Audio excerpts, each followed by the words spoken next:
पहला प्रश्न यह है मंत्री जी कि एक एसडीएम ने अभी जो है रिजाइन कर दिया है, आपको तो विदित ही होगा, तो उस विषय में आपका क्या कहना, क्या उनका इस्तीफा आप वापस कराएंगे उनसे मिल करके?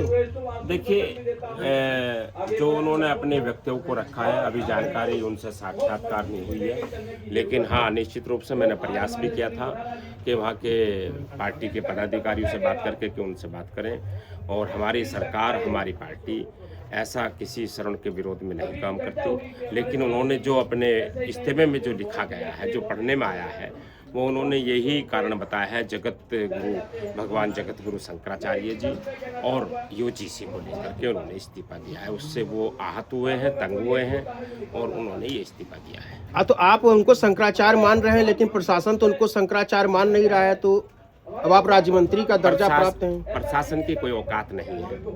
प्रशासन तो जो है, उनकी कोई हैसियत नहीं है, उनके मानने से ना मानने से, या उनके नोटिस देने से ना नोटिस देने से, उससे कोई हैसियत नहीं है। वो उनसे बहुत, उनके तो सोचने का भी विषय नहीं है ये प्रशासन का।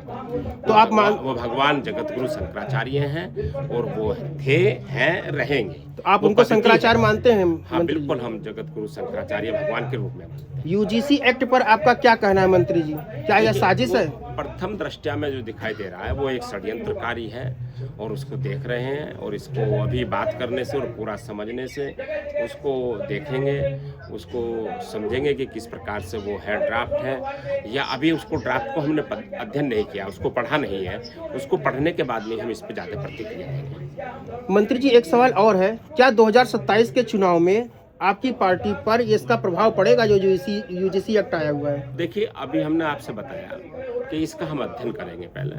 अभी 2027 का चुनाव में 1 वर्ष है, तो उनमें सारे विषयों को देखेंगे भी क्या है, या कोई विपक्षी पार्टियों का कोई षड्यंत्र है, या जो गठबंधन में हमारे साथ दल में जो सरकार में बैठे हुए हैं उन्होंने कोई कुछ रचा है, तो इसे देखेंगे क्या है। प्रशासन शंकराचार्य को स्नान कराएगी, वो ऐसे चले जाएंगे? देखिए, वो भगवान है, वो उनके स्नान करने से और ना करने से नहीं है, वो अपने उस पर हैं, और जो जिस प्रकार से उनका अपमान हुआ है, वो अपमान तो निश्चित रूप से हुआ। डिप्टी सीएम का बयान आया था कि अगर पार्टी में कहे तो हम जाएंगे, इस पर क्या कहेंगे?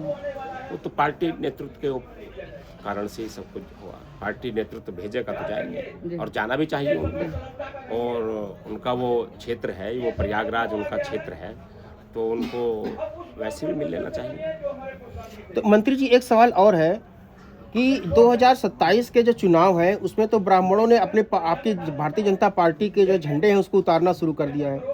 आरएसपी आप जानते हैं, राष्ट्रीय स्वर्ण परिषद, सनातनी ब्राह्मण मंच, ये सभी धीरे धीरे खिलाफ होते चले जा रहे हैं। एक अभी सुधीर तिवारी नाम के एक व्यक्ति ने इस्तीफा दे दिया, जो है आईपीएस है।